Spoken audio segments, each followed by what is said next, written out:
down as soon as Garrett's in the room.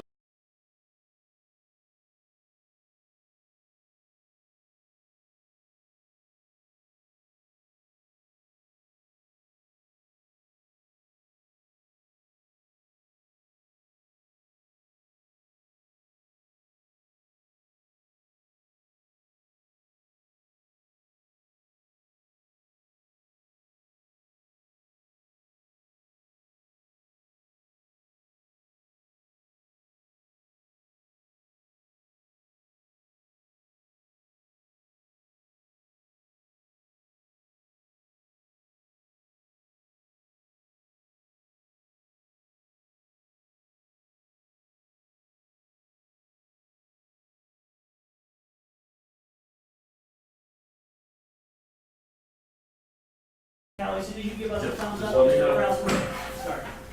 Thank you. All right, good evening, everyone. Welcome to the Facilities Committee meeting. Dr. Bolton, do we have any public comment? There is no public comment at this time. Okay, so we will skip right to the presentation from SiteLogic. Yes. So Garrett? Yep. Good evening. We'll jump into it tonight. And what we're going to do and what we'll start with, I'll just jump right into the agenda. 2021 maintenance projects. We'll take a look at what's in 2021, what we know could potentially be in 2022. Talk and highlight the tennis courts. Mark Karowski was not able to make it tonight, KW, so I'm just going to cover most of those things. If there's anything I can ask or answer, we'll make sure we get it in writing to you guys tomorrow if there's something that I really need him for. And then we'll talk about the elementary school circulation and parking as well. And that's more Bedminster and some of the things that we were talking about that we're working through. For the agenda tonight, we're looking at basically what I tried to do, guys, is put an executive summary together because we're dealing with a lot of facilities. We're dealing with a varied scope of work. And rather than going through each facility, which I do have available, and it's in this presentation, we can talk through each one. I wanted to put together basically a summary of what you're going to see so that we could work at a macro level tonight. Because what we're really trying to get out of this group is feedback on the macro level, where we should be focused for what projects we're going to bid, how we want to guide the design team in the summer of 2021. What you're seeing right now, and where I'll start tonight, is the base scope of work.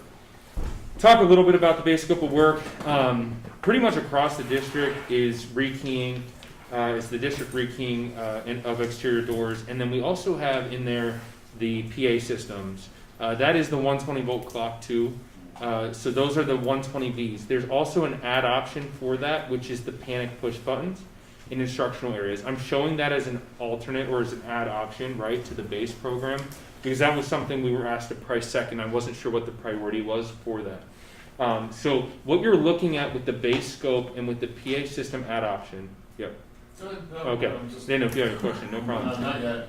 Is the 839,182 plus the 237,600. I do have an asterisk there because we still need to price some of the additional scopes of work at the high school, and I'll show you what those are as we get into the facility.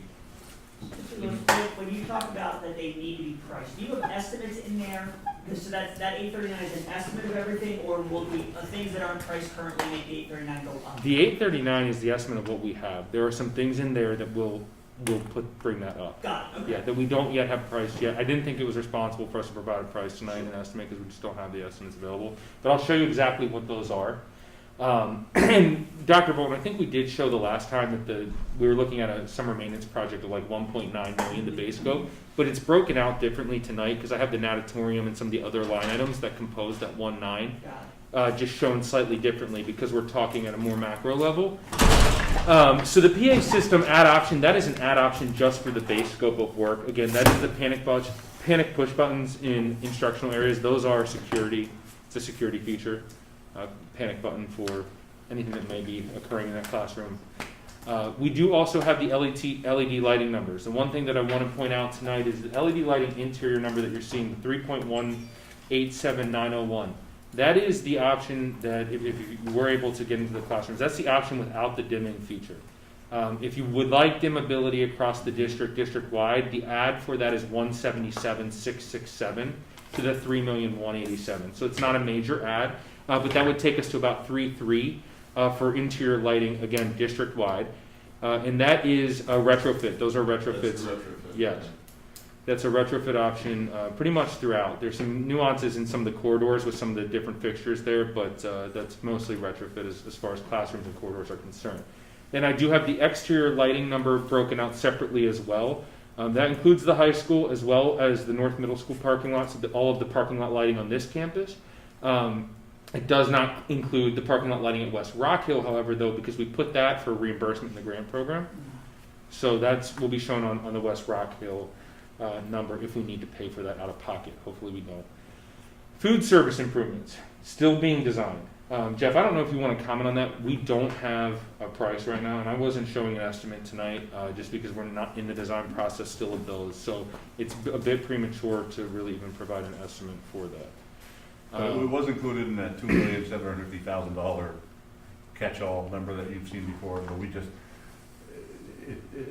there's so many different things that are going on right now. Now that we have the report, we're going to get into design and we're going to actually bid it, so you know exactly what those numbers are going to be. And just to remind the board and the public that that is basically looking at all of the kitchens That's correct. to see what kind of circulation, to see what kind of, are there structural pieces as well as air circulation in those spaces. And so they're doing some recommendations for those. Right. And they're working on getting us numbers then. Yeah, and so that scope of work varies depending on, obviously, on the kitchen, the existing kitchen, the facility, the layout. So that's why it's a little bit more difficult to put a price to until the design is finalized. From an estimating standpoint, because I don't want to show you a number and then be wildly inaccurate. I'd rather not have one and then work from there. For DOAS, again, we're showing an estimate for Seiler, Gross, and Guth elementary schools tonight. Those are 3 schools for a DOAS installation. That number is at $5,266,420. The caveat with that number is that that does not reflect what we believe is a really competitive bid environment right now. So that's carrying forward our estimate from last year at this time. What I will say, and just looking at what we do have pricing for, everything on this sheet is an estimate but the LED lighting number. If you recall, last year at this time, I think it was probably the same time, we presented about a $4.2 million number district-wide. We're now looking between 3.5 and 3.8, depending on whether or not you pick the dimmability. That number came down between 600,000 and 700,000 because of the bid market. It just dropped to 475,000 within the last week. So that number is very competitive, obviously, based off of where we were and what we presented at the same time last year.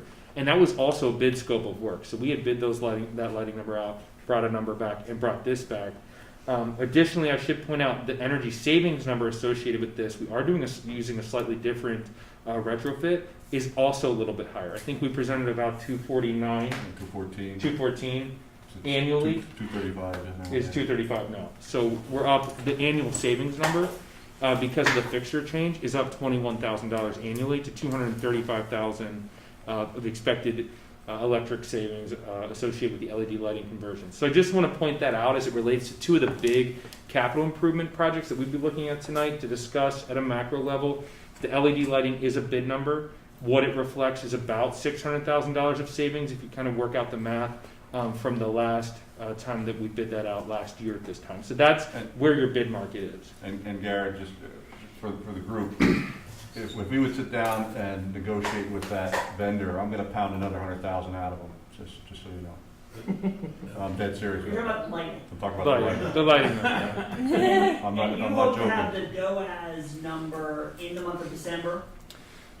Actually, yes. Those drawings are going out to bid on the 20th or 21st of this month, and we'll get those numbers back into December, so you'll know what they are. So at some point in December? Yeah.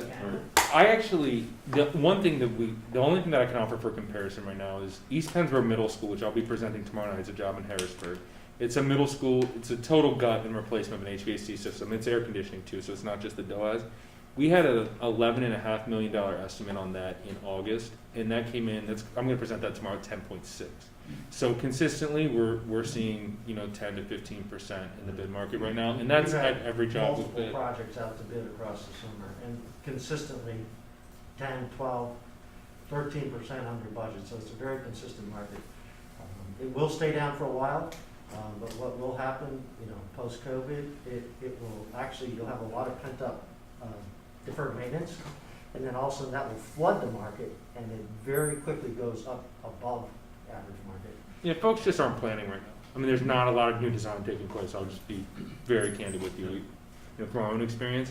I think the biggest beneficiary of the bid market this year for us, though, was Lower Merion on new construction. So they had, it was about 17% from what they expected from a bid, which ultimately on a $100 million project resulted in like $17 million of savings. So it was big for them. But the bid market is, I think, really super even further competitive in Southeast because there was just more work going on in Central Pennsylvania than there was out here at the time that the market kind of shifted because of COVID. And we've also had really good results in Pittsburgh. So it's pretty much been consistent statewide. It varies a little bit from 10 to 15% depending on the market. So with the bid package you put together for the LED lighting, is that an all or nothing deal with the, No. with how you bid it out? No, we'll show you the numbers per facility as I well. just want to check, because something, it might be, especially if you're going after them for a little more. Well, that's where you would see that. Yeah, It is not all or nothing, but we will have to give them an opportunity to look at their price if they're doing 10% of the job instead of 90%. I shouldn't say all or nothing. It's I know what you meant. partial. I know what you meant. Yeah. And we will show you per facility too then, so that you can see how the makeup of the 3.1 versus the 476 as well for the exterior. So you'll see that per building. Then auditorium improvements, we have at the base is the 425, 381. And there's a pretty significant scope of work in that. The only option, the add option, and again, this is just the summary table that we'll talk about tonight, is the perimeter coping, gutter stone, and tile. That is about $150,000 we've estimated as far as an add option for that scope of work. And it's not included in the 13.3, so I just want to point that out. The two alternates that I have listed on the right-hand side in the notes are not included in the 13.3, that's why I have them there. The tennis court replacement, again, we're carrying the 945, 231, which has been presented as our estimate for that scope of work. That would be bid, that is 2021 work at this point as far as the schedule. We are proceeding to do that in the year of 2021. The high school and North Middle School parking right now, I am taking $3 million out of the 2021 number just because we're looking at that as a 2022 program from a schedule standpoint. And again, that's just design and permitting timeline is pushing that to 2022. And that's the estimate that we've been showing for an intended scope of work. Now, there's some nuances as far as how far you will go with those parking lot improvements, but that's the all-in numbers, that $3,014,509, which I'll show you all the designs for as well. Then West Rock Hill, the elementary parking improvements, we have a round number on that. That's the $2 million. August 2021 completion, so that would be a 2021 program. That is also the project that we submitted the Multimodal Transportation Fund grant application for. And that application, the good thing about that application is it will pay for the lighting if we do an LED retrofit to the exterior lighting on site. So they would include that in the grant program because it's considered safety and security. So we're holding out on the lighting until we hear on the grant because that's a significant chunk of money for you all. 75% of the total value of the job. Then Bedminster Elementary, we've most recently discussed as far as site and safety improvements, that's the enlarged bus turning radius there, and then potentially an option to construct a new bus access loop. That project is still being designed. I'll show you some of those designs. I think I have them at the back end of this presentation. So just concept, but we're putting an estimate to that right now in conjunction with Mark Karowski and his team. So all packages, and again, why I said I wanted to start at a macro level was what we're really looking for from everybody is to discuss kind of high level, where are we narrowing in on scopes of work? What are some of those things that you think you may want to consider doing in 2021? Just considering the bid environment, considering your priorities, considering your base scopes of work, all of those things. Wanted to try and make it easy for you before I got into every building and every single line by line, because that can be a little bit tedious, just taking a step back, how does this impact the overall project?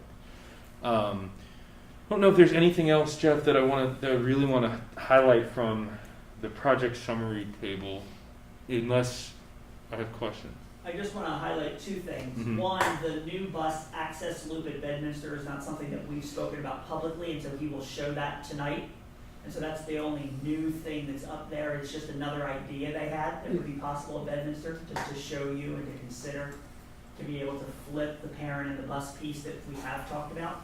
And the other thing is I just want to remind everybody from a timing standpoint that our target here is to continue and prioritize in January with then final approvals being done in February, go out to bid. Is that accurate? That Yeah. as long as we do that, our timeline is fine for anything we want to do in the summer. That's correct. Yeah, Okay, and so the just only to remind you where we are. We don't need to approve these in December. right, the only nuance to that is the LED lighting is a bid price that could be approved at any time. Okay. So if you did want to do LED lighting, that can go whenever. And that's again, we can get up moving forward with the install. We could probably do a lot of that over the winter break as well. So we could bump that into a better timeline. But that's the only nuance to that. Everything else would be on schedule for February, like you said. Great. Karen, can you tell me what was in the base scope again? Yeah. So the base scope is the PA. It's the clocks. It's the PA system and the 120-volt clocks. It's the exterior doors and the rekeying. And it is that high school ancillary scope of work, which I'll go ahead and show you, actually. Hold on. The problem is I think it's last. Yeah, I know. To the end. It's, and I know that's difficult to see from here, Kelly, I apologize, but it may be on the screen. That is what's in at the high school. It's everything that is up there other than obviously the ad option one, which I had broken out.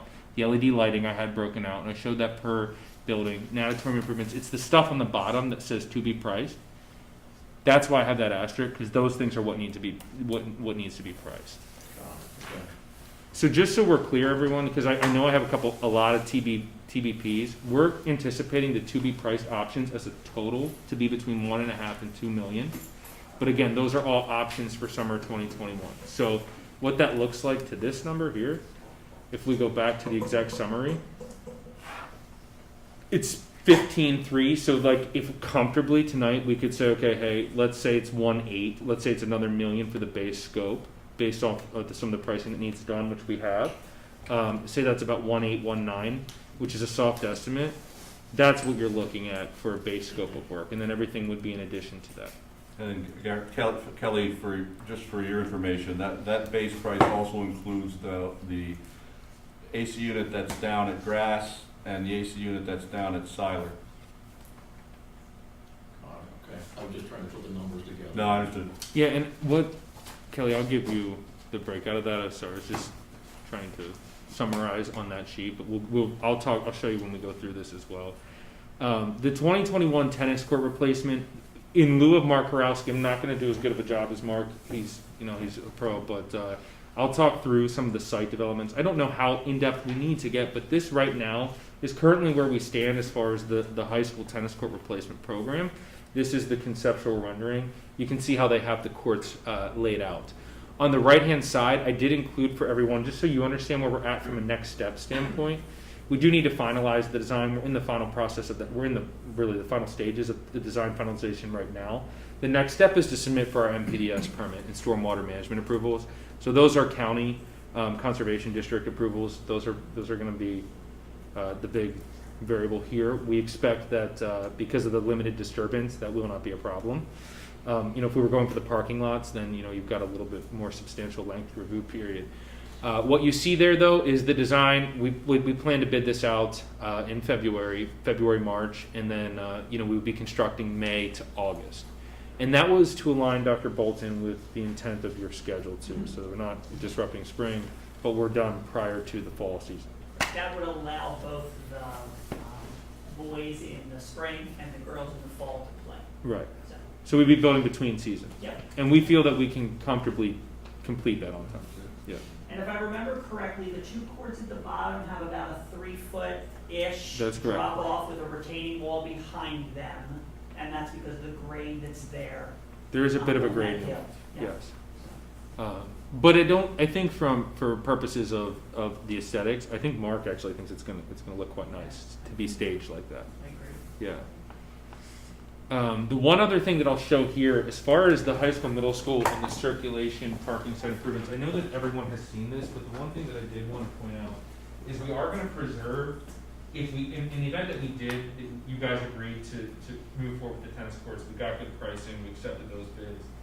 The access road here that currently serves, I think, for the band, emergency vehicles, and things like that for the stadium, we're going to preserve that until 2022, and then you can see the new design. Would just be slightly different than the existing access road. And that would correspond then with the parking lot additions for 2022. So we would preserve what's currently there for the 2021 football season and stadium season, and then that would be nuanced into the 2022 project. We would likely finish that first, so that when you needed it for emergency access to the stadium in the fall, that would be for sure complete. Most of this work, we are obviously looking to complete in the summer, so we're not disrupting traffic patterns flow for pedestrians and teachers in 2022. But some of it may bleed, depending. I promise you that will not, because I understand that's going to be important for other events.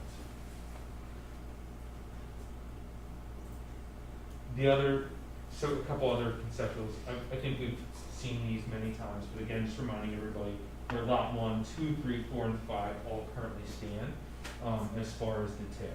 They are all being designed separately so that we can continue to make those selections on an as-needed basis, number of parking spots, those things.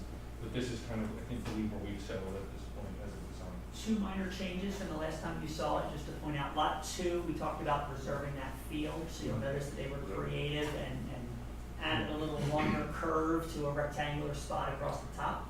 So we're able to maintain the same number of extra spaces or very close, but keep that field. And so they just kind of moved that rectangle. And lot 5, if you remember, they talked about some water issues. I can't speak well enough to in terms of what the water issues are, but right there, so you can see they've kind of changed the design.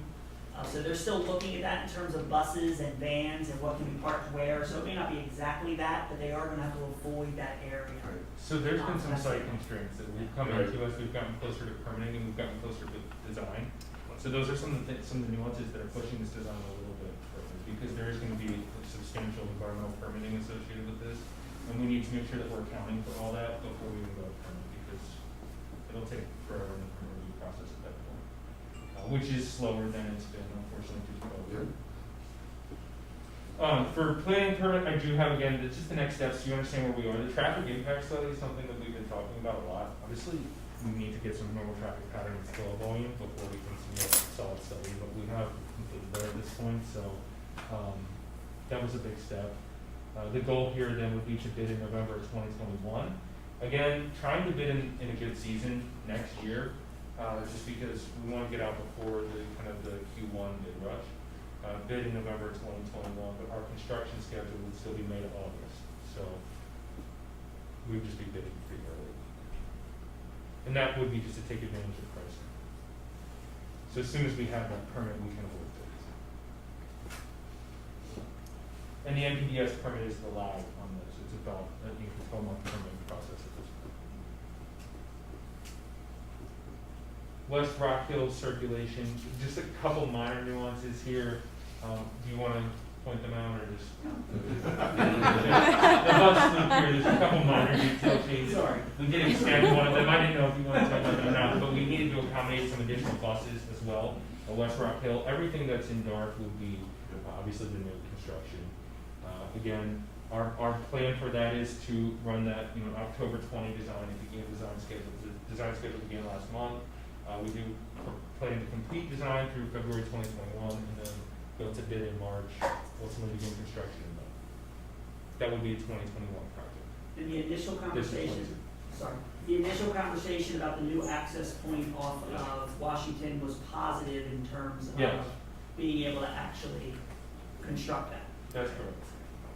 Because I know that was a concern as to what that would look like when there would have to be major changes made, but it seems as though. Yeah, I wasn't sure if that was said at the last meeting, but yes, that's fair. Also on the grade area on the car loop side, that apparent island, they're also looking at that to make that go away, so it's not a curb, it might be striped pavement, just so that Kelly can plow it and all those kind of neat things. They're looking at that as well.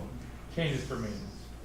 And there was, I do want to point out, I did talk about the MTF grants. We did submit the DCD and PEDA. So there's potentially two opportunities, obviously. The DCD award, hopefully will be Q1 and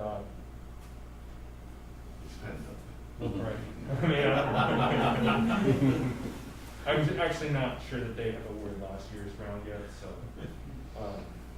and that typically it's a February award. This year is obviously been For the Bedminster Elementary School, circulation site improvements, not obviously the best concepts, but what we're trying to show there is what we're looking to do with the bus turning radius.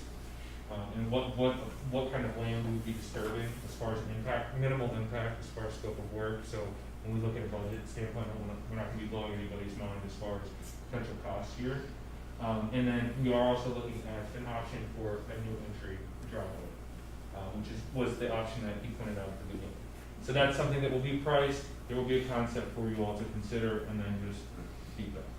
So that's in addition to the loop. That's in addition to Yeah, the loop, okay, yes. all right. So this is the That new entry will just feed into the back end of the loop. That's right. It was just an attempt, because it's there, it's Yeah. easy to improve flow. Understood? Or not just into the campus, but around as well. 2021, and these are the costs by school, again, this is the summary. We have Bedminster, again, this is what's in the base scope of work in all of them, is that PA system upgrade. That's something that we want to do across the campus, 120 volt blocks, PA systems. And then the option is included for both. I have that again summarized for you. That is the option 2, which is the panic push buttons in instructional areas. And then we have the LED lighting, the rekey of the exterior doors, which is also in the base package, Kelly. So if you see a number here, it's in that summary. If you see to be priced, that's that nuance that I was talking about, 1.5. Bedminster, and again, there will be 2 options that we'll present for you both that we just saw. At Goof, we do have the DOAS, so that was one of the 3 buildings that we selected to provide pricing for the DOAS. So again, same scope of work, but there's a couple nuances here, obviously, with the DOAS, because it was one that they wanted to provide pricing for you all to see what that might look like.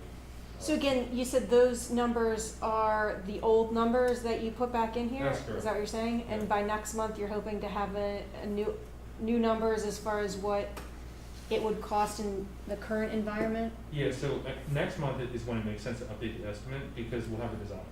Okay. Right, so we plan to have the design finalized by December, then we can put a real estimate to it. Right now, it's still conceptual estimate. It's not going, just to clarify, I'm treating it as a bid. I'm going to put it on the street for contractors to bid. It will no longer be an estimate, it'll be a hard bid. Well, there you go. The street will tell you whether those numbers are valid or not. Okay. Here in a couple weeks. And when we looked at this in the past, you kind of had given us, these are the DOAS numbers, this is the air conditioning numbers, and this is the combination of the 2.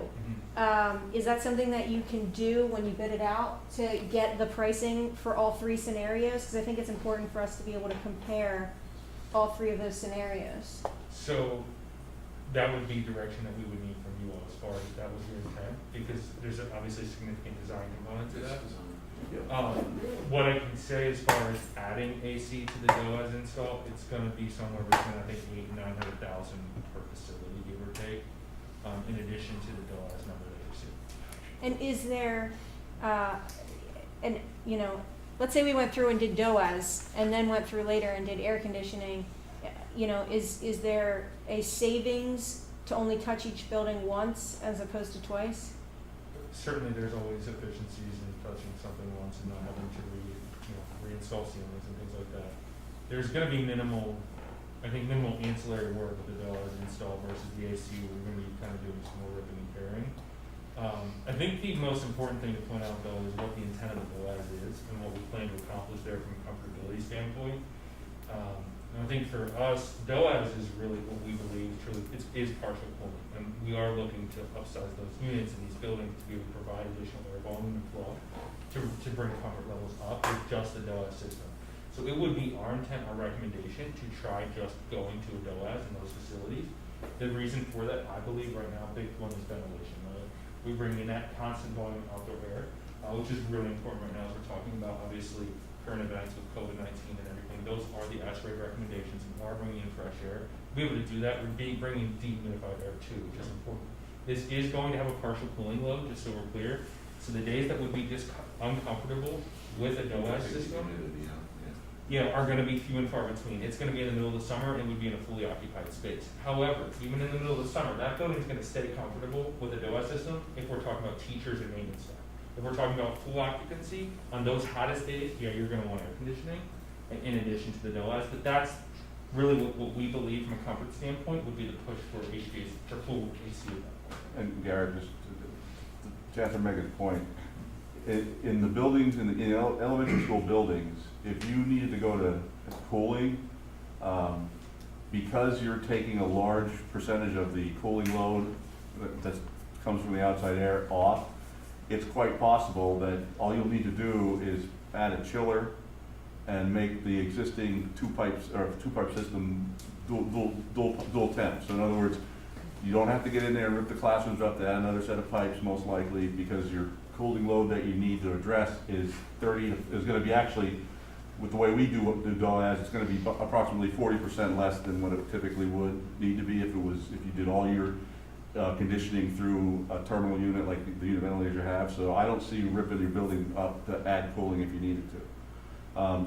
Just so you understand, the way we do DOAS, we don't just look at the minimum outside air, we add a little bit more capacity because your biggest spend is in buying the piece of equipment to begin with, and since your ductwork is significantly smaller, adding that additional capacity is pennies versus dollars when you, on the building-wide scale. So if a typical classroom under a minimum outside air condition wanted to see 300 CFM, we'll probably size that at 450, maybe 500 depending on the room, so that we have a bit more capacity. And since we are treating all of the outside air, you would have to get to the extremes in July before you really saw a hit. In the school year, you probably wouldn't even see the shoulder months, even if we do get a couple 97 degree days. If you were going to do school all over the summer, if you had full-time school over the summer, then you'd have to rethink air conditioning because you'd have much more extended periods where you might see an elevation temperature. But a typical school year, I don't think you'll even notice it. So you don't think, based on what you're describing, it would involve a whole lot of ripping out if you were to add in air conditioning later? So, No. I don't think so. so by doing it I mean, as two separate let's put it steps? this way: out of your 7 facilities, there may be one building that I'd worry about. Not all 7. You might have to get into that, but no, I don't see that happening at all. Most of your heavy lift would be outside on grade to set a chiller, and then come into the building and into the mechanical room and do your tie-ins there, so you can do dual temperature, hot in the winter and cold in the summer. I don't think you're going to have to rip the building up at all. So if you gave us 3 different numbers, right, like this is what it would cost to air condition, that would be a completely different scope of work if you weren't doing a DOAS system with it than the air conditioning that you'd be adding if you're doing both, because you would need, the capacity would be less. If you would task us with, we want air conditioning in your building, we would still be telling you to do DOAS. Okay, so adding the cooling would be like the third piece if we're thinking about doing this in stages. Otherwise, we'd be doing a DOAS plus putting a chiller in and doing the connection to be able to do dual temp. We would be doing that all together if you wanted air conditioning. We would still be telling you to do DOAS. Because we basically want to decouple the outside air load from your main building system because it's more efficient and it gives you better humidity control and better indoor air quality by decoupling the outside air from the main air conditioning system. And the biggest thing is the humidity levels, obviously, for mold and those kind of things inside the facility. So when you decouple them, you can really tightly control the air quality and then the environment. And for comfort as well, because comfort is a product of both temperature and humidity levels. So DOAS actually does a better job than air conditioning in providing actual comfort. So technically, yeah, it may go up to 75 degrees in there or so, but it's actually going to feel a lot more comfortable because the air is very dry. DOAS dehumidifies significantly better than just so it's not really a partial air conditioning system per se. It's better than air conditioning because it has high pass reheat and it can actually extract moisture from that air. It dries. And provide comfort. It will dry. Right, but the cost obviously of putting both of those, putting in air conditioning and DOAS is gonna be more than if you just put in air conditioning or just did DOAS. But they're saying they don't recommend Our us just recommendation, doing air conditioning by itself. They're saying if we're gonna do air conditioning, that having it with DOAS. So really what you're looking at is either. Well, isn't this DOAS building just air conditioning? I don't believe there's DOAS systems here. There's no double system. Yeah. There's multiple ways to kind of skin this cat. So- Should all be For us, speculating. from an efficiency standpoint. So to answer your original question, when we get the bids in from the contractors, I'll sit down with the low two, and we'll look at, okay, let's take these three buildings, you have, 28 unit ventilators, let's assume you're gonna rip them out and you're gonna put, new units in with air conditioning, and I'll show you that incremental step from, if we did no DOAS and did all air conditioning, instead of the 900,000, it's probably, another, maybe half that, but we'll find that out. So you'll have a step to do, what we're suggesting with just DOAS, air conditioning without DOAS, and what we think you would do down the road if you were forced to do step 3 to add air conditioning to a DOAS system, so you'll see that. Okay, and then, Yeah. is there a rhyme or reason to the specific 3 elementary schools that you chose? Yeah, so across the district, you have, I'm gonna say, rather simple buildings to get through design and actually to build. You have a little bit more complex buildings, and then you've got some serious problem children, okay? So we figured we wanted to pick one that was simple, one that was kind of middle of the road, one that was a little bit more difficult. That's how we came to select those 2 buildings. So, because I didn't want to do all the simple ones, and I didn't want to take the time to get into the problem children, because we were pressed for time to get you this pricing by December. And for that, you're gonna see a pricing variation depending on the type of facility. So, for example, like those easy ones, those are gonna be the single story, not the double story buildings, obviously, not the 2 stories. The single story buildings like Dodler, and those are easy installs, they're gonna be a little bit more cheap, but it wouldn't be fair for us to show you the 3 cheap ones and then set your expectations for cost. So you're gonna see a variety of different types of. So I guess the question is though, let's say you put it out to bid and we decide to move forward, is that what we want to do, an easy, a middle of the road, and a difficult? Because if that's what we bid out, then that's what we'd be moving forward with, as far as the first Was part step. of the conversation the quantity that could be done? What I thought was part of what the conversation was, even if you wanted to do all 7 next summer, you couldn't. And so the guess was that 3 was the right number. Yeah. And so then you were looking at 3 that was representative across the district to be able to get a sense Yep. that we couldn't choose to do more than 3 if we wanted to do them next summer. Yeah, if you told us I want all 7 done, I'd be over here crying saying, I can get you 3 this Yeah. summer, and maybe 4 the next summer, but I'd be moaning about it. It's just a better way to approach that. Right. All I'm saying is, I totally understand giving us a good concept of this is what it would cost because this is a difficult, a medium, and an easy. I'm just wondering, is that the combination then that you want going? I mean, it would make it predictable as far as what the second half would be, in a sense, if there's a middle, easy, and hard for the other 3, and then the last one, but. It's either 3 or 4.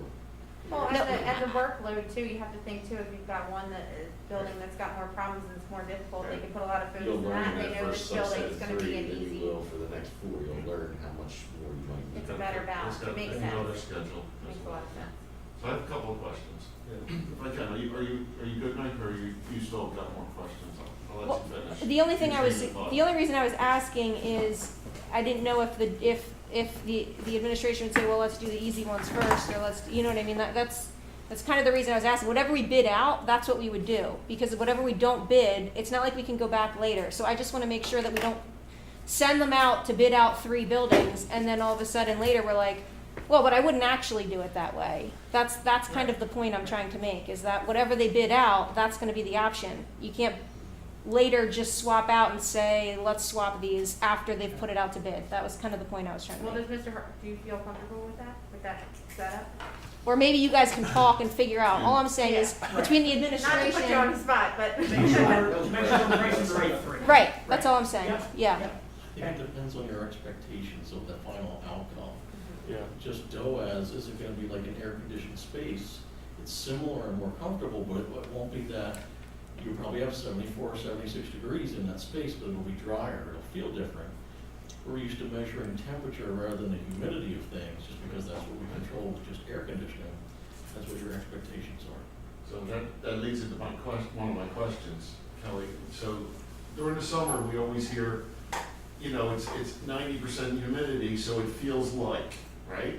So you have the opposite of that where right? If we drive down the humidity, 80 feels like, you know, 70 something. So following up on what Rick said, the reason why we like the DOAS, in a traditional air conditioning system that's 10 plus years old, which we have lots of them around, all right?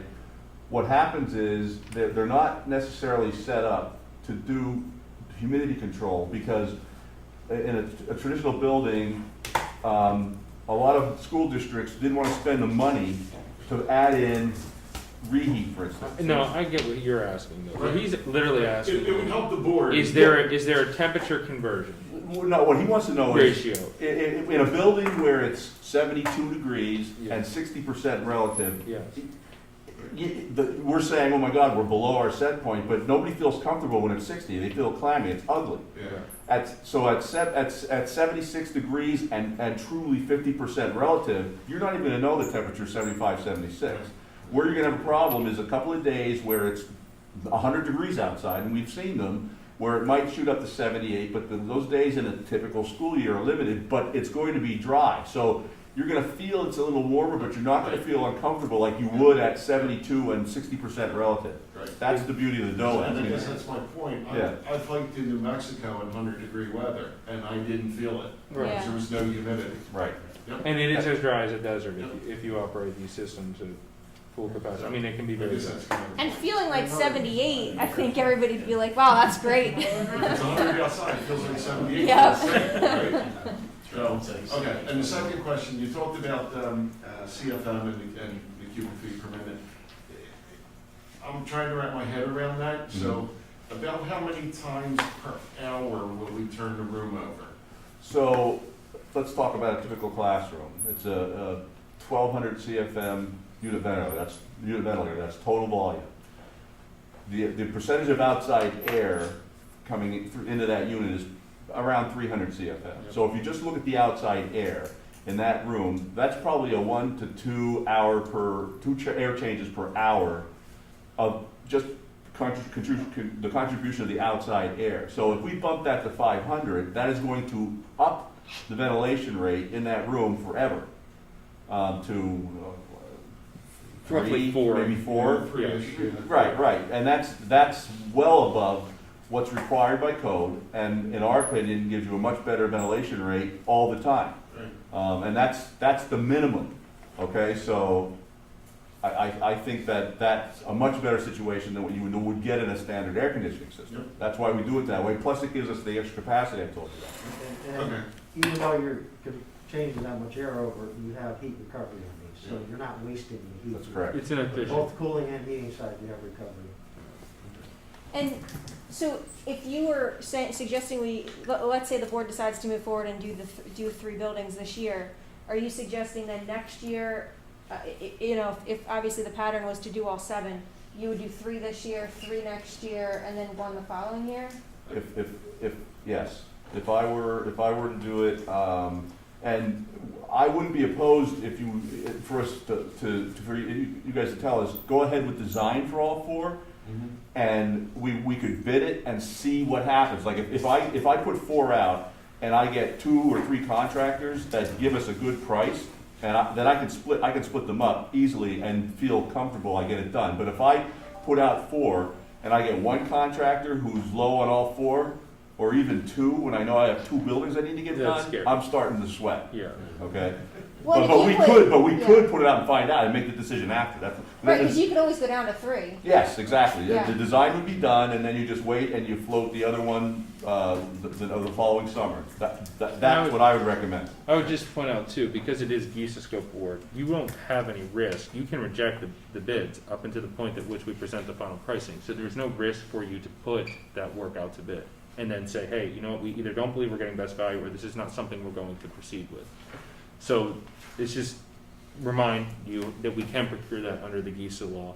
Whereas, like with the parking lots and things like that, those are going to be traditional public bid. Once that goes out to bid, there's sunk costs, obviously, in the development of that bid package.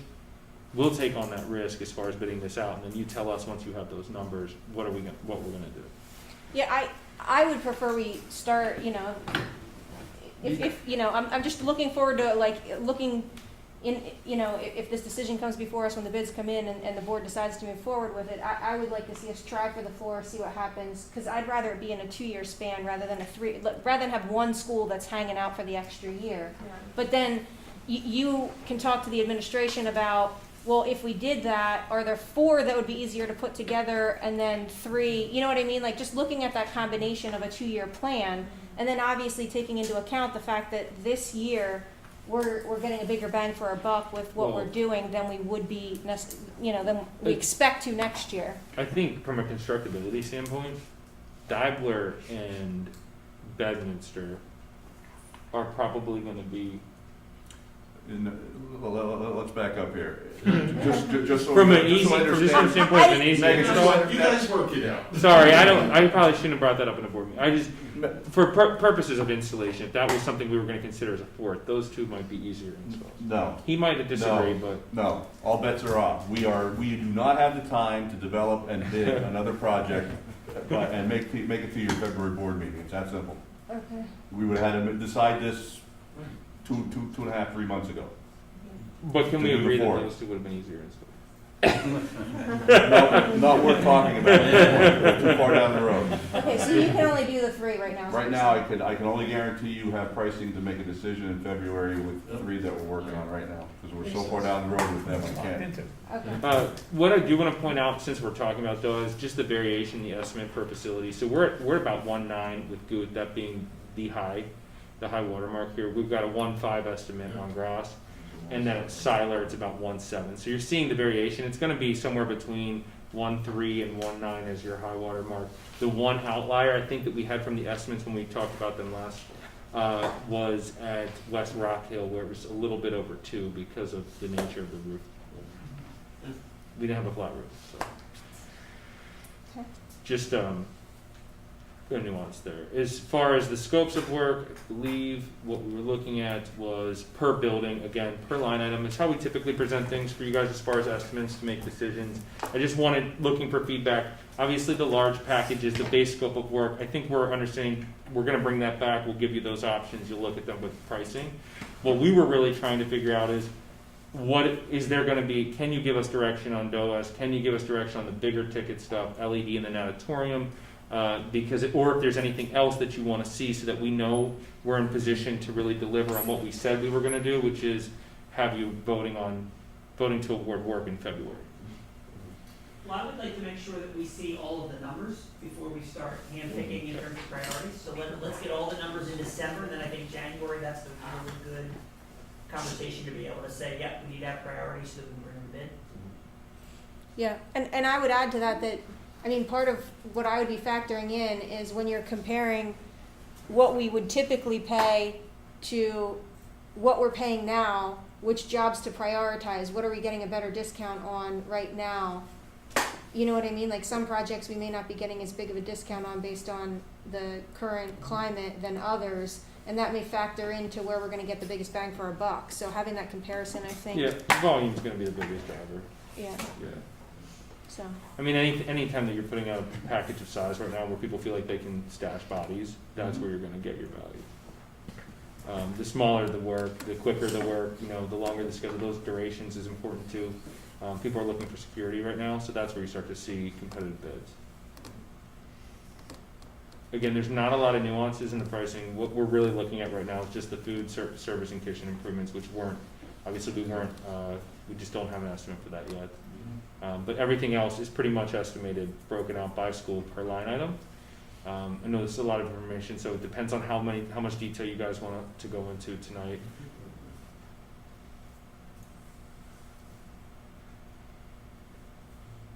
So like I said, really what we're missing is the food service. And a decent chunk of work at the high school. Yeah. Let's hang out at the high school for a second. This is the largest scope, obviously. And then it does have all the natatorium improvements as well in the notes section. What's included in that 425?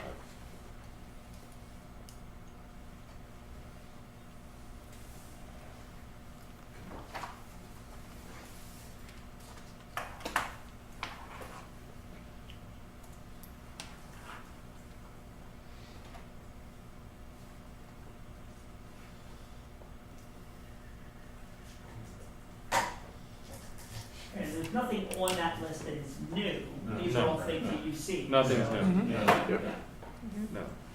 The only thing that's new is the lighting pricing, really, everything else is the estimate that's been in the LTFM. And I appreciate the way you split it out in terms of inside, outside, Yes. so that we can really see, Yeah. right, the packages, so thank you for And in the notes section, so it will tell you more explicitly what that includes or doesn't include, but that does, with the high school, we included the field house work, Oh, okay. sorry. That's the extent of the basic presentation. Are there any additional questions as far as, tonight's presentation? What you'd like to see, other than obviously we do need to get the food service estimate. And everything that's TBP is just waiting on some type of design, basically. Is there anything that you want us to stop work on? Because that helps too. So, Jared, real quick question. yeah. Lighting exterior field house, high school and field house, does that include the stadium? No, so I don't believe so. We don't have the stadium. Stadium's outside of all of that? Outside of all of Okay, it, yeah. okay, just wanted everybody to be clear on what they're looking at. You know what? Honestly, guys, with the stadium lighting, the paybacks are just It's too long. the burn hours are just If you were not. building it new, we'd be telling you to put LED in, but to do it now, It's not worth it. Unless you're Alabama and want to do a light show with your lights and things like that, when you score touchdowns. I want to turn them green. Right. Which you can do, but that's, I mean, again, that's really the only reason. Put it on the 5-year plan, okay? that's funny. Thank you. Yeah. Okay. All right. Thank you. Thank you so much, guys. Yes, thank you. Thank you. That'll go on the list with the dome. You don't get it down here. You want to lose the weather. You got 75 Maybe degrees you in gotta the worry night. about air circulation again. You need a retractable fan for Friday. Rick, I'm heading there. Hey, Rick. I'm heading. Gentlemen, thank you. Thank you. All right. Moving into obsolete items, Mr. Glover. Thank you, Mr. Kraus. We have a few obsolete items tonight at the high school. We have a stove that has a broken motherboard, and it's in poor condition, and we're going to scrap that. We have our high school library weeding log. That will go on to public surplus. And we have 2 kilns that are in pretty bad shape. They've lived their life, and we're going to scrap those kilns. And then at Sellersville, we have the library weeding log, 4 different boxes of books there that we will put those on public surplus also. And that's it for the obsolete items. Any questions on either of those pieces? Just sounded ironic. You said stove with a motherboard. I'm like, wow, it's a smart stove. I like it. It's not so smart anymore. It's It Absolutely. was. Mr. Kraus, there is no additional public comment. Okay, well, thank You you can very announce much. the next meeting. Yep, so the next meeting is scheduled for January 11. So, thank you for joining us, and we'll move into finance. All right, and I assume then we don't have any comment for finance? Correct. All right, then we'll move right along. We're losing followers. All right, contracts for approval. Okay, first contract is the Bucks County Community College. This is the student parking for the second semester for this year. We had previously approved the first semester. So we put that in place for the second semester at the same cost as we paid in the first semester. Okay, just to kind of touch on the topic with that. So my understanding is that right now our high school kids, because of the hybrid schedule, we are parking them every other parking spot. And so they're walking a farther distance and when we have half of our spots empty.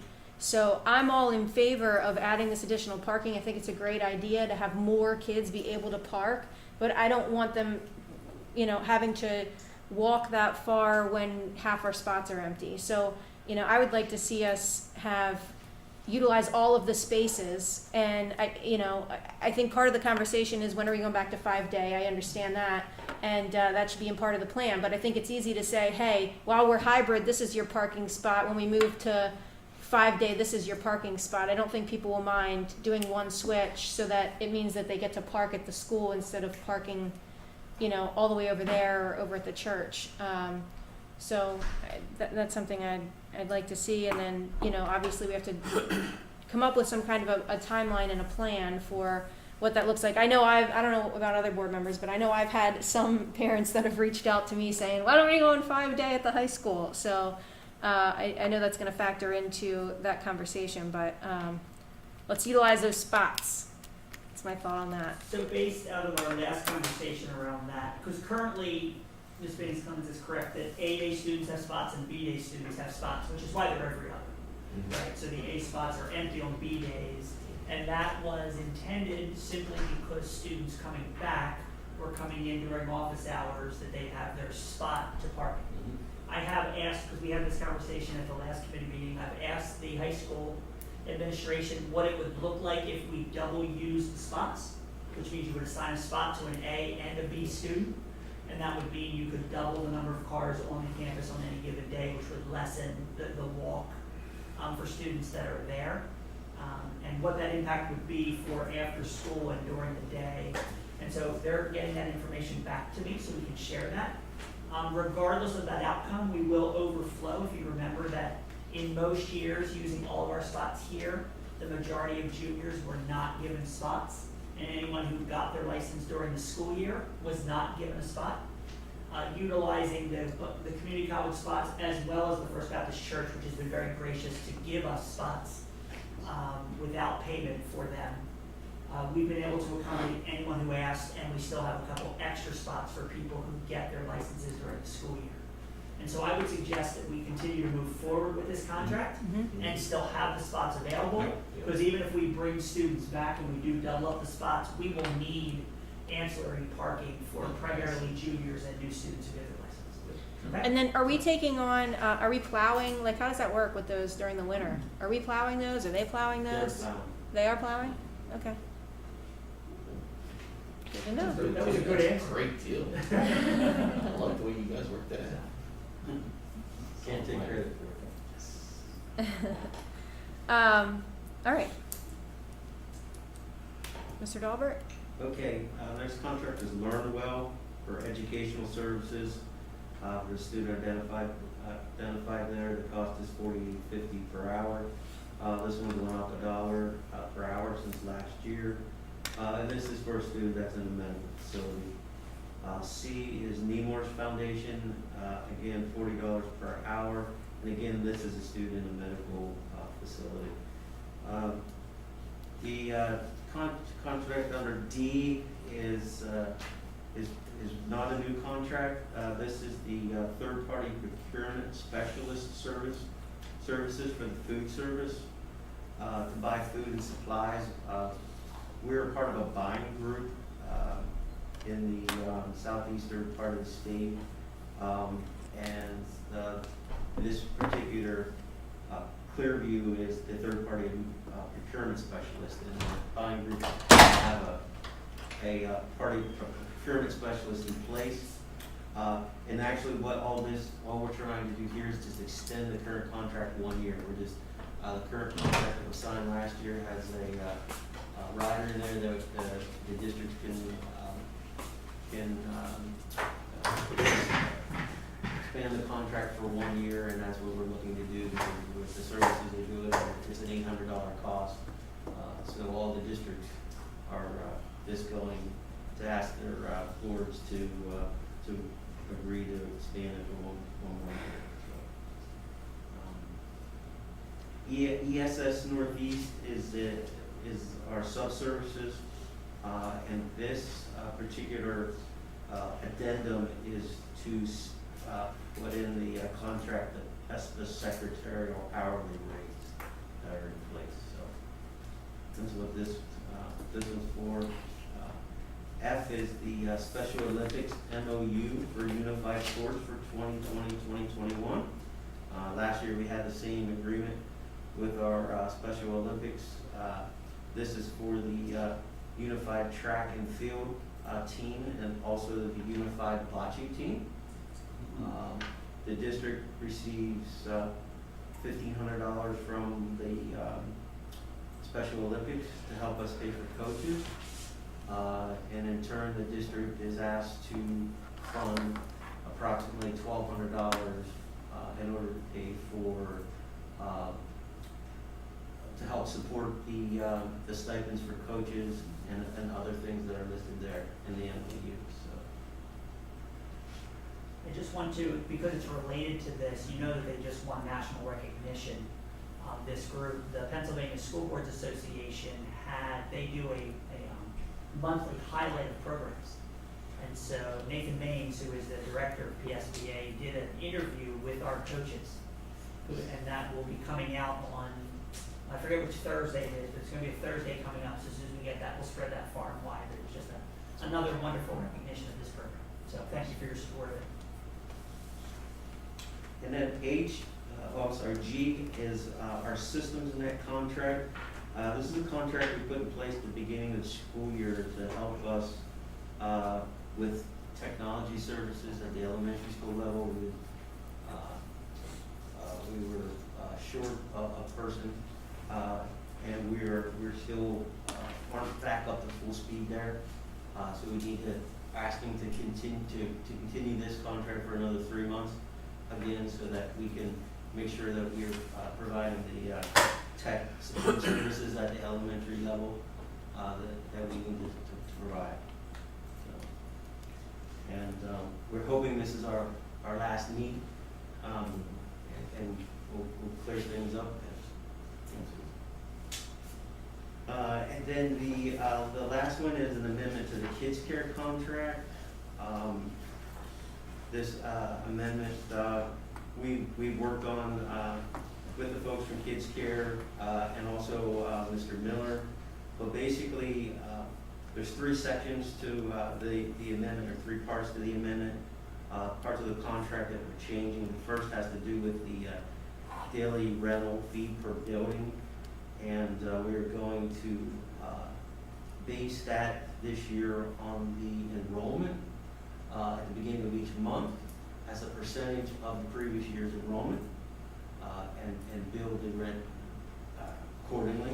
And the second part is that instead of billing Kids Care once a year, we're going to invoice them each month so that they have an invoice for each month, and that the invoices won't be due until June 1st of 2022, but they of course have the option of paying in advance if they have the necessary resources to do that. And the third part is the annual fee, which is based on the aggregate enrollment compared to the previous year. And we are going to, again, do that annual fee. Instead of based on the June 1st enrollment, we're going to base it on the first of each month's enrollment, and do that fee based on each month. Again, looking for that fairness based on the drop in enrollment, but also trying to be fair to the district. If the enrollment goes up, we're going to see our share go up as well. So those are the 3 sections that we're looking to make changes to in that contract for this year. Dr. Bowen, do you have anything to add to that?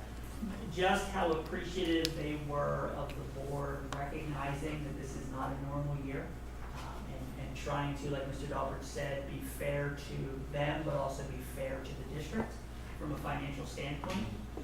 They were very appreciative of all 3 options. Their enrollment has gone up slightly from September to October, which is a good thing in terms of them. And they have a few more programs coming online as other school districts come back to school in the months of November and forward, so that'll give them more income. They were appreciative of the interest-free piece through June of 2022, although their intention is to pay them monthly. And they have always paid their bills in advance most years. And so we do expect that as long as there is the cash flow, that they will be paying those monthly. But as their enrollment changes, to see those numbers. So thank you for being willing to consider that. And this is this is for this school year, so Correct. next school, even though the payment is due next year it goes back to the way it was before, correct? As of right now, unless we extend it. Correct, those monthly payments would be due, right, and anything that's not paid would be added into next year. But then next year's calculations are calculated off the contract, yeah, the formula would go back to what I call normal.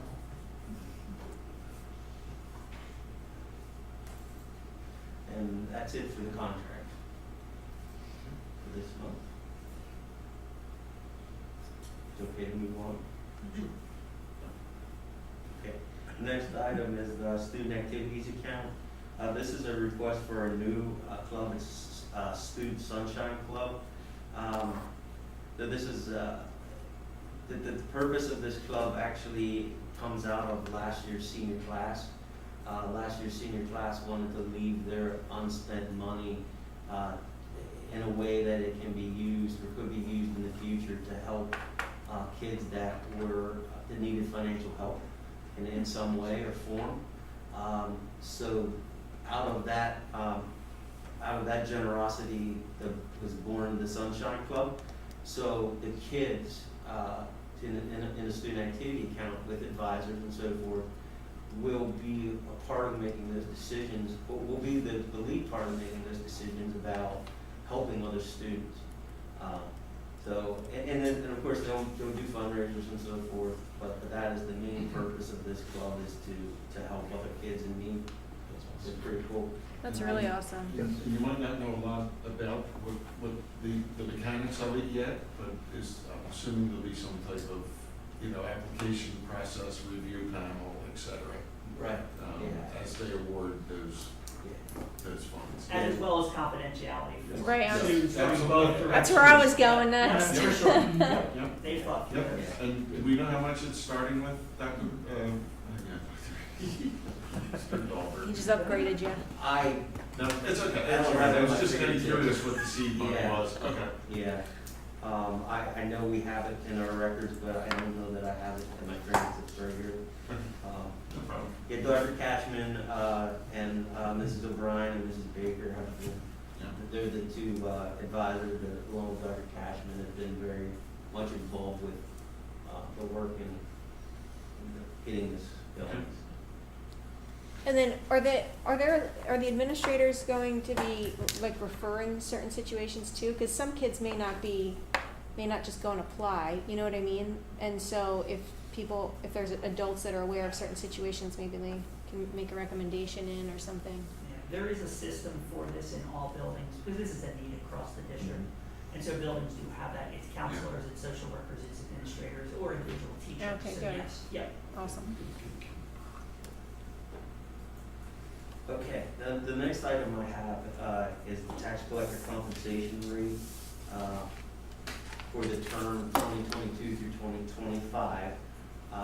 As crazy as that sounds right now, the way the PA law is that prior to someone running for an office like a tax collector, their compensation has to be put in place before they decide to run for office. So, so the compensation for 2022 through 2025 has to be put in place.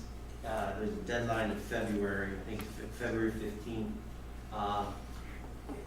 So the board would have to set that so that the people know before they file to run in 2021 for the primary, and then on to the general election in November, and be elected as a tax collector. They have to know what they're going to be paid for those 4 years. So that's why seems like it's so far in advance of when it is. The tax collector, I have four documents for you. The first document is a request from the tax collectors, and what they've done is they currently are paid $4.25 per bill, and they're asking for an additional 25 cents per bill. There's a little bit more explanation in their letter, but I've also provided you with a spreadsheet of a survey I did of all the Bucks County school districts to try to determine what they pay their tax collectors. So that information is in your, was sent to you. There are 3 districts that I didn't hear back from. They're yellow, highlighted in yellow, and I have those marked as 2016 data, had their data from 2016, so I just left it there, but marked it accordingly. And you can see some districts pay based on collected bills, some districts pay based on bills issued. There are other compensations for other things, such as some bonuses, there's payment for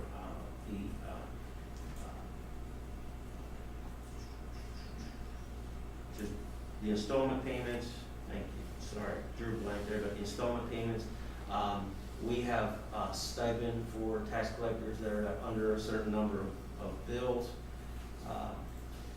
The other handout I have the current resolution, which the board passed 4 years ago, which talks about our compensation in the district, currently at $4.25 per bill issued. Tax collectors, they get $1 for each final tax notice they send out, and there's a $1,500 stipend for any collectors that have less than 1,000 bills. So they get their $4.25 for each bill plus a stipend of $1,500. But there's also tax collectors. Our tax collectors, in order to receive that money, have to they have to pay their monies over to us every day, and the way they do that is their deposit account, which they use, is actually in the school district's name.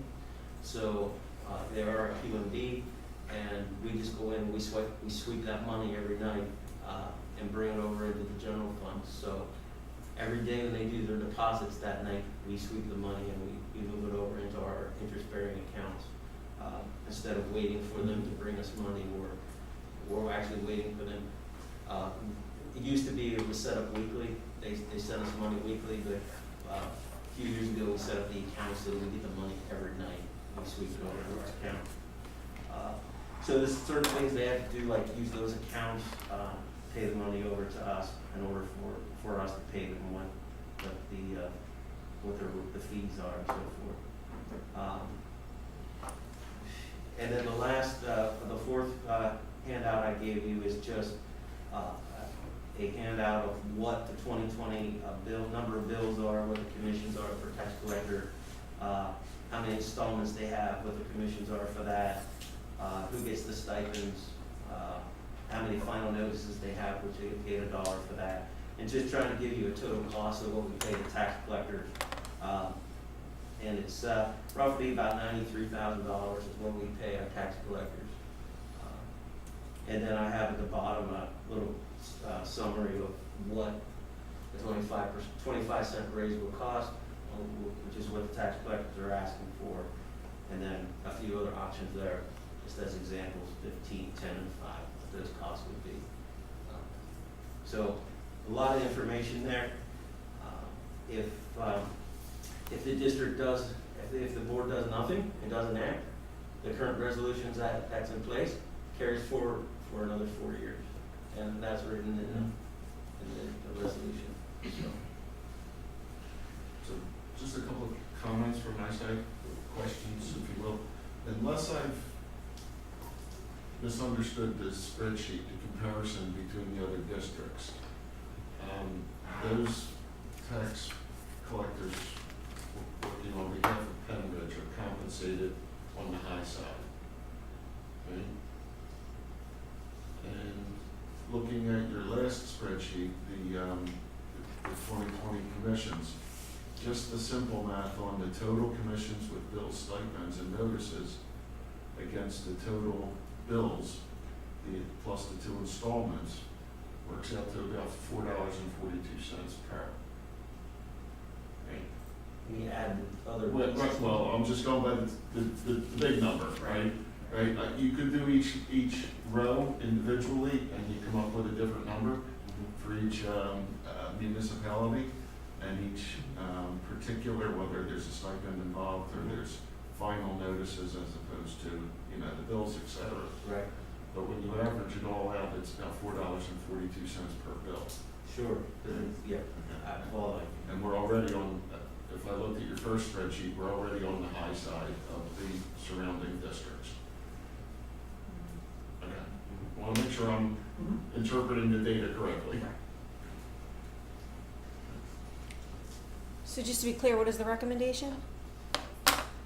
So when we look at, issues like this, we like to give you county averages, right? Get a sense for where we are in the county. See whether there's any extenuating circumstances that make some part of the county different than others, like is it more difficult one place than another? And so I agree, Mr. Kraus, that when you look at this from the per bill as well as the extras from a commission and the stipend and the amount paid, that our tax collectors are at or near the top per bill across the county. And so, I mean, obviously the board is able to do whatever they want, but if they look at the averages, the tax collectors are asking for a 25-cent raise per bill, which is above what most of the raises have been in the other counties and in other school districts as they've been giving raises. And so I think it would be appropriate to consider either leaving the contract where it is or consider a more minimal increase if you feel like an increase doesn't need to be there because they are currently above the county average. But again, the board has the right to set this number as they see fit. When's the last time when's the last time they got a raise? With the last contract, there was a 25-cent raise in that, and I do believe that the last few contracts have been that same term. Is that correct? I can't say for sure. I was here the last time that that last period 4 years ago, but I was not here 4 years before that. Right. So That was worse. I believe that it was. Right. But we do know that 4 years ago it was a 25-cent raise per bill, the same increase. Do we have any idea of what the other districts are willing to, I guess we have no idea, no No. read of anything, so. In terms of what their expected Yeah. increases are? No, if any.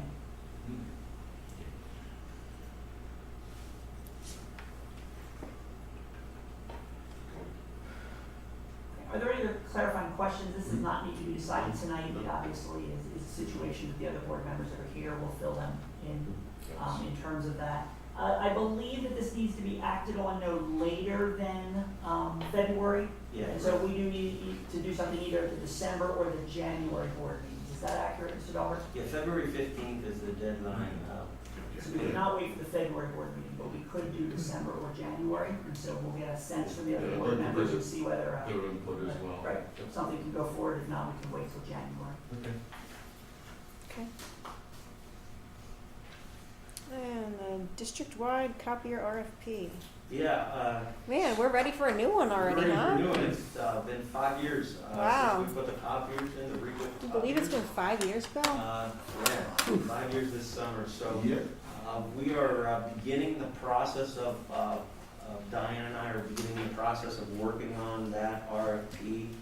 We pulled our RFP from 5 years ago with that document. We're working on updating it with more up-to-date information about our current fleet, numbers and models, and also what the usage is on the current fleet. Go ahead, I'll let you finish. Uh, Sorry. So we're working on that, and our goal is to, get that RFP out on the street in, early 21, so that we have ample time to work with vendors and respond to questions and work through the process. 5 years ago, it was a very deep, in-depth process.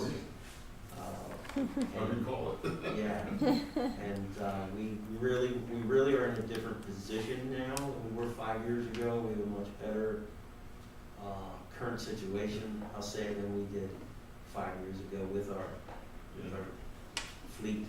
So as you look to put that together, Mr. Gilbert, are we able to look at our consumption of supplies, toner, those types of things, as well as the usage of the technician? Because as I recall, the technician was part of that package, if you Yeah. will. Was there a lot of downtime with this particular manufacturer? Or, are you looking at the same manufacturer? Or are you just putting it out to bid saying, hey, we're looking for copiers? Well, we'll do an RFP, it won't necessarily be a bid, it'll be an RFP. I'm sorry. We're looking for that professional service. We'll put it out on the market, Okay. and we'll look at, whatever vendors Okay. respond. And what do we have now? Remind me, are they Biz Hubs? Recos. Because, Yeah, well, as I recall, the difference between the options that we were comparing last time, was it $10,000 or $24,000? I forget what it was, but to have someone permanently on site for maintenance as opposed to having to call them when there's a maintenance issue and wait for them to drive here to fix it. So that was the difference. And so it would be, to Bill's point, it would be helpful to know, how much we needed that person, how much we were able to utilize that time of the person here. And then when you bid it out, are you leaving, in other words, you're not requiring that, right? Like that's something that would be an add-on or whatever, again, so that decision can be made? Correct. We will not require to have an on-site technician. Okay. We would prefer to look at it both ways. Yep. To see what makes more sense. And all the supplies are, all like you said, like toners, staples, things like that. That's all included in the contract. That was in the contract, Yeah. okay. All right, I wasn't sure how that was done. Yeah, it would be interesting to see how close we came to what we, what we contracted for. How close were we? Because that's a really difficult thing to predict. Yeah, there was an estimate of, I think it was 24 million clicks, I think is what the estimate was. Now we had, this year, from March on last year and this year was a bit of an anomaly, Right. With schools being closed and so forth. Not having as many kids in the buildings this year as normal years. So machines aren't being hit as hard. Yeah, it's gonna be another big project Absolutely. that we'll be working on. The last time we were successful, and we are very happy with the current vendor, the current machines. They've done well for us, which it's a good situation. Okay. We're in a good situation. Are there going to be any limiting factors as far as the type of equipment or anything like that? So we'll have, in the RFP, we'll have certain requirements for the equipment, for speed and so forth. And and then we've also, since we're doing an RFP, then we have the opportunity to sit down with the vendors who, machines that we think are high quality and we like, and be able to negotiate with those companies. And that's the beauty of an RFP instead of a straight bid. So you are limiting different manufacturers, Not limited. or no? Non, Oh, okay. no, we'll look at whatever we get back.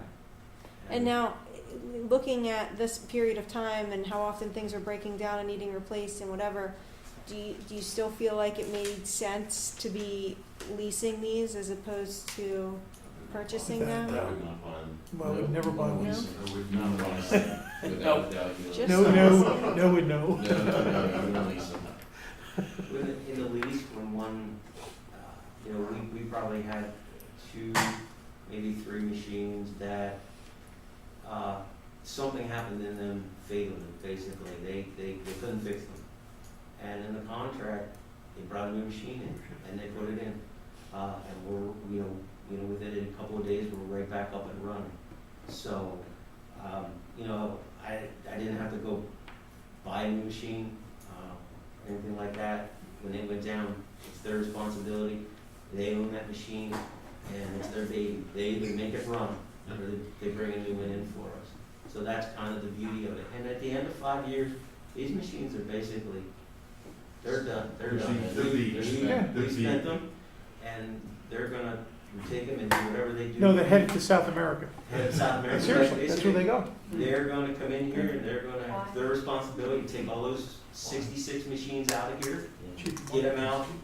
They break them when they take them out, it's their problem, it's not our problem. And it costs us less money than you're saying to lease them for 5 years than to buy it and then 5 years later buy all new ones. We don't want that headache. We don't want that headache. Their hard drives in there. Not at all. Spin for 5 years. You know, we're not gonna do that. How many, the technician, was he on board, was he here all the time, or he or she? He was here, yeah, we had in this contract, we got a technician in it, that was on site full-time. Full-time, If okay. I recall, all right. we had some office space for them, yeah. Yeah, he gets based in the support center, so. And I'm looking down there to Mrs. Miller, and that worked out okay for you as well? Yes, yeah, we had a desk carved out for him, and Okay. he had some space. We had 3 different technicians over the 5 years, Okay. so we did have a little bit of turnover there, so when one left, we could just put somebody else in for us. Good.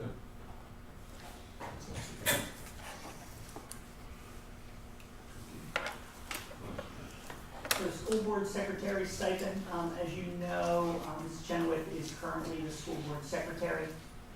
When in the spring, responsibilities were shifted, that she added the right to know or the RTK responsibility, I did pull the county data for school board secretary stipend, because frankly, I didn't know, in terms of what that was. And so looking at last year's data, and so obviously there would be some level of increase. Last year's data, it was just over $5,800 was the county average for school board secretaries. Ms. Chenoweth currently is making far less than that, and from a responsibility standpoint is doing more than most. Only about a third of the board secretaries have that level of responsibility, and yet they are compensated more than that. My recommendation is that we routinely utilize the county averages. My recommendation to the committee and to the board is that we would set a $6,000 stipend without increases, and that we revisit that on a regular basis based on county averages, and then we just leave it as a flat fee. That way, as the number goes up around the county, we know what it is from a budget standpoint. Obviously, you know Ms. Chenoweth, and you know the quality of work she does, but even the responsibility, even if it wasn't Mrs. Chenoweth, the level of responsibility for that person, both to the school board, but also to the district, is substantial. And so I feel as though the county average would be fair in terms of that stipend. So I would like to suggest that we do that retroactive for this school year. And then moving forward, then we evaluate it, whether, when you evaluate it, when superintendent's contracts move over, when the business manager contract moves over, you know, you could set whatever rhythm you wanted to kind of look at county averages in that 3 to 5 year span and just see whether anything's changed drastically one way or not. So.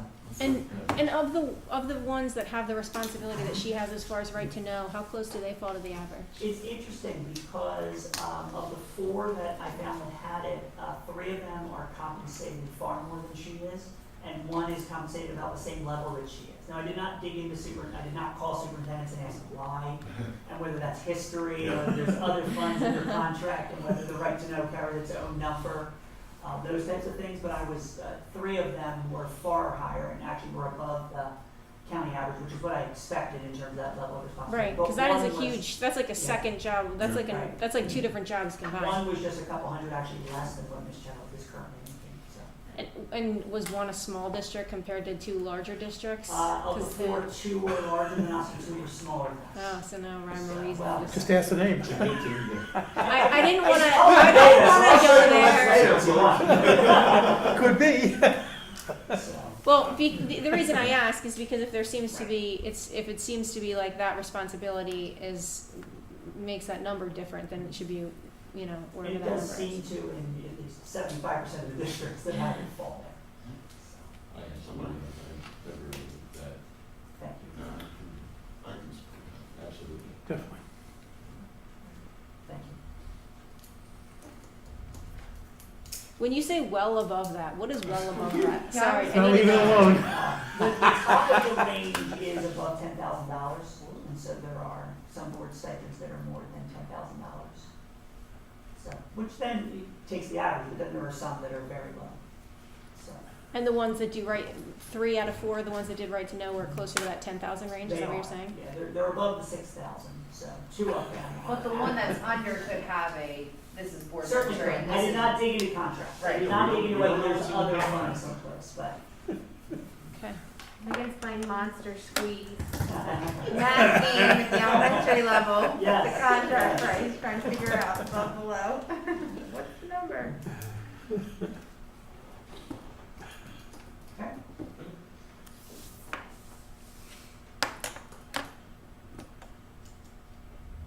All right, I guess that's it. Does anyone have anything else?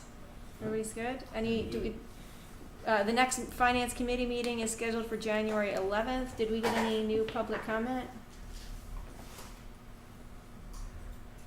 The only public comment is from Joan Cullen of Hilltown Township, who commented in that there was no need to delay on moving the tax collector motion. I've been able to watch the meetings through our awesome live stream. So Ms. Cullen just wanted to let us know that she is participating in the live stream, even though she's not able to be here to see it. So that is the only public comment that's been submitted. Did she even put Hilltown She Township? did. Yes, It's a public. can't read it if you don't.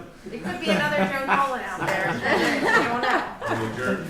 We are adjourned. Ms. Cooper, if you'll let us know when the live stream is off. Okay.